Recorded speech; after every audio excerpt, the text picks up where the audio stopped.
ஓம் சாந்தி. 16 ஜனவரி 2023. சிவபாபானுடைய இனிமையான மகா வாக்கியம். சாக்கார முரளி, பாப்தாதா, மதுபன். இன்றைய முரளியிலிருந்து கேள்விகள். முதல் கேள்வி: நம் புத்தியில் ஞானம் தெளிவாக இருக்க நம் புத்தியில் ஞானம் தெளிவாக இருக்க நாம் என்ன செய்ய வேண்டும்? நம் புத்தியில் ஞானம் தெளிவாக இருக்க நாம் என்ன செய்ய வேண்டும்? இரண்டாவது கேள்வி: யார் போக போக விழுந்து விடுகிறார்கள்? யார் போக போக விழுந்து விடுகிறார்கள்? மூன்றாவது கேள்வி: தெய்வீக ராஜ்யத்தை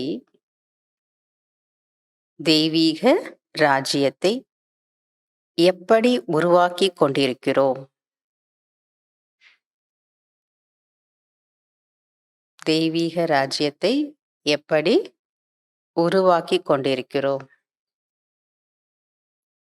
நான்காவது கேள்வி: யாருக்கு கடுமையான தண்டனை கிடைக்கிறது? யாருக்கு கடுமையான தண்டனை கிடைக்கிறது? அஞ்சாவது கேள்வி: யார் பொக்கிஷங்களினால் நிரம்பியவர்? யார் பொக்கிஷங்களினால் நிரம்பியவர்? Fill up the blanks. First, சொந்த குழந்தைகளுக்கு டேஷ் கிடைக்கிறது. சொந்த குழந்தைகளுக்கு டேஷ் கிடைக்கிறது. இரண்டாவது,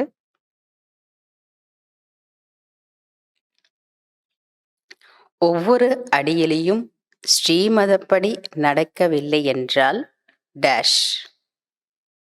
ஒவ்வொரு அடியிலையும் ஸ்ரீமதப்படி நடக்கவில்லை என்றால் டேஷ். மூன்றாவது, நிரந்தரமான நினைவு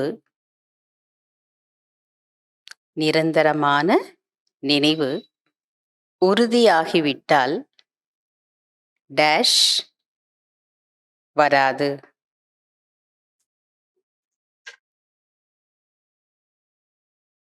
நிரந்தரமான நினைவு உறுதியாகிவிட்டால் டேஷ் வராது. நான்காவது, முழுமையாக டேஷ் ஆக வேண்டும். முழுமையாக டேஷ் ஆக வேண்டும். அஞ்சாவது, உங்களுடைய உடல், மனம், பொருளால் அல்லது பணத்தால் பாரதத்தை டேஷ் மாற்றிக்கொண்டு இருக்கின்றோம். உங்களுடைய உடல், மனம், பணத்தால் அல்லது பொருளால் பாரதத்தை டேஷ் மாற்றிக்கொண்டு இருக்கிறோம். ஆறாவது, மனதினால் மகாதானி ஆக வேண்டுமென்றால் மனதினால் மகாதானி ஆக வேண்டுமென்றால் டேஷ்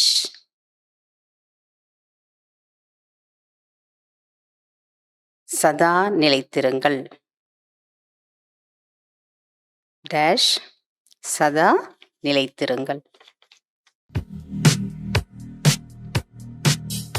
இன்றைய முரளியினுடைய கேள்வி பதில்கள். முதல் கேள்வி, நம் புத்தியில் ஞானம் தெளிவாக இருக்க நாம் என்ன செய்ய வேண்டும்?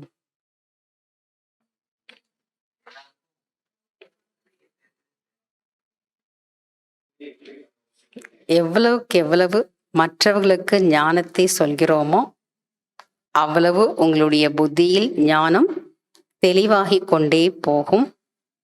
ஆகையால் அவசியம் சேவை செய்ய வேண்டும். எவ்வளவுக்கு எவ்வளவு மற்றவர்களுக்கு ஞானத்தை சொல்கிறோமோ அவ்வளவு உங்களுடைய புத்தியில் ஞானம் தெளிவாகிக் கொண்டே போகும்.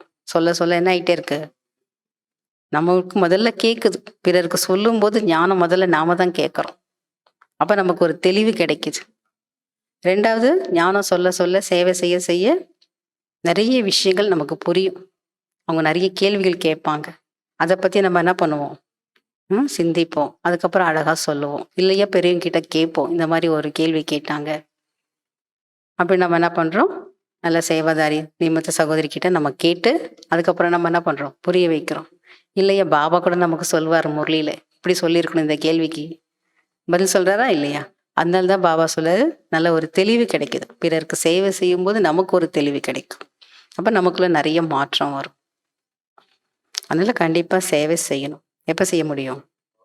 அதுக்காக தான் கண்காட்சி, எக்ஸிபிஷன் படம் வச்சிருக்காங்க. படத்தை காமிச்சு அழகா சொல்லுங்க, என்ன கஷ்டம் இருக்கு அப்படின்றார் பாபா. அதனால எப்பப்பெல்லாம் மனசு புத்தி ஃப்ரீயா இருக்கோ, டைம் கிடைக்குதோ, என்ன பண்ணணும்? படத்து முன்னாடி போய் உட்காரணும். பாபா தயார் பண்ண கோஸ் பிக்சர் முன்னாடி போய் உட்காரணும். ஒவ்வொரு படத்தையும் பத்தி நீங்க என்ன பண்ணணும்? நல்லா இந்த படத்துல என்ன சொன்னா அவங்க புரிஞ்சுக்குவாங்க அப்படி நீங்க என்ன பண்ணணும்? விசார சாகர மந்தனா பண்ணி தெளிவா புரிய வைக்கணும். ஆமா ஆமா ஆமா அதுக்கேத்த மாதிரி. ஆமா, இப்ப எல்லா தேவையும் மக்களுக்கு அதுக்கேத்த மாதிரி புரிய வைக்கணும். தெரியுது இல்லையா? ரெண்டாவது, யார் போக போக விழுந்து விடுகிறார்கள்? ரெண்டாவது கேள்வி என்ன? யார் போக போக விழுந்து விடுகிறார்கள்?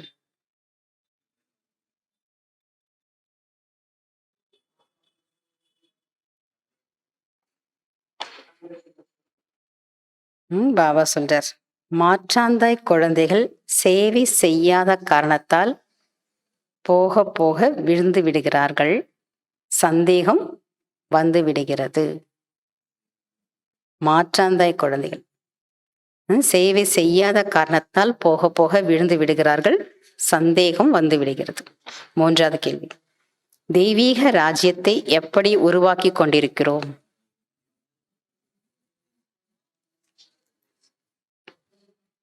பாபா சொல்றாரு, தெய்வீக ராஜ்யத்தை சிவ் பாபாவின் ஸ்ரீமத்தினாலும் அவருடைய உதவினாலும் உருவாக்கி கொண்டிருக்கிறோம். எப்படி ராஜ்யத்தை உருவாக்குறோமா? தெய்வீக ராஜ்யத்தை சிவபாபாவுடைய ஸ்ரீமத்தினாலும் அவருடைய உதவினாலும் உருவாக்கி கொண்டிருக்கிறோம். நாலாவது கேள்வி, யாருக்கு கடுமையான தண்டனை கிடைக்கிறது?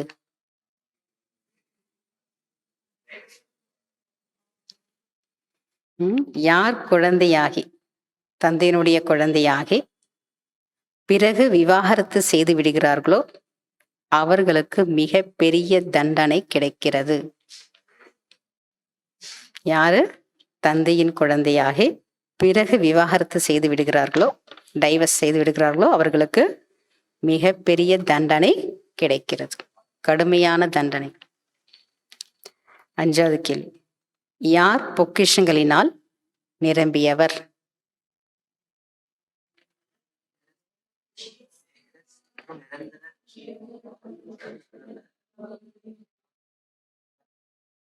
ஒரே சீரான மற்றும் நிரந்தர குஷியின் அனுபவத்தின் மூலம் நம்பர் 1 வரக்கூடியவர்கள்தான் அனைத்து பொக்கிஷங்களினால், அதாவது அளவற்ற பொக்கிஷங்களினால் நிரம்பியவர் ஆவார்கள். எல்லாரும் கிடையாது இல்லையா? அவ்வளோ பொக்கிஷம் பாபா நம்ம கொடுக்குறார். அளவற்ற பொக்கிஷங்களினால் நிரம்பியவர் ஆவார்கள். ஒரே சீரான மற்றும் நிரந்தர குஷியின் அனுபவத்தின் மூலம் நம்பர் 1 வரக்கூடியவர்கள் தான் அளவற்ற பொக்கிஷங்களினால் நிரம்பியவர் ஆவர். fill up the blanks. First, சொந்த குழந்தைகளுக்கு டேஷ் கிடைக்கிறது.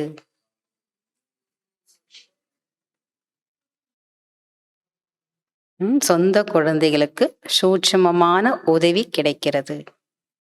2வது, ஒவ்வொரு அடியிலையும் ஸ்ரீமதப்படி நடக்கவில்லை என்றால் டேஷ்.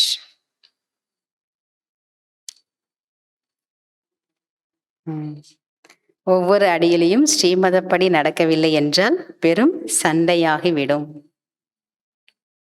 பெரிய சண்டையாயிடும். 3வது, நிரந்தரமான நினைவு உறுதியாகிவிட்டால் டேஷ் வராது.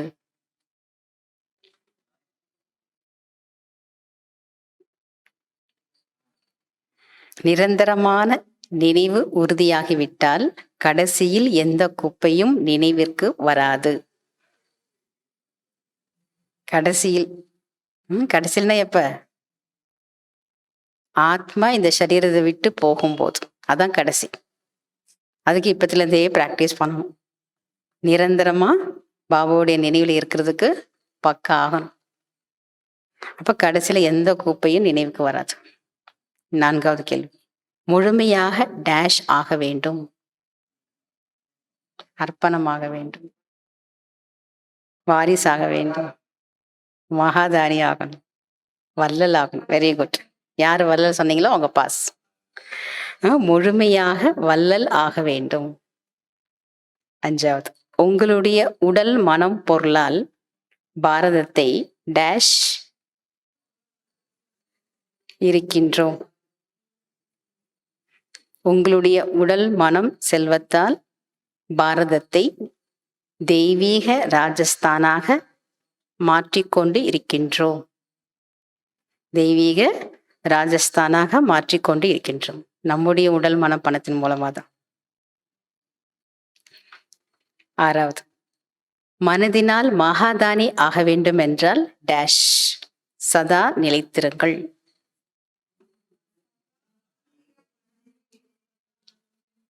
மனதினால் மகாதானி ஆக வேண்டும் என்றால் என்ன பண்ணணும்?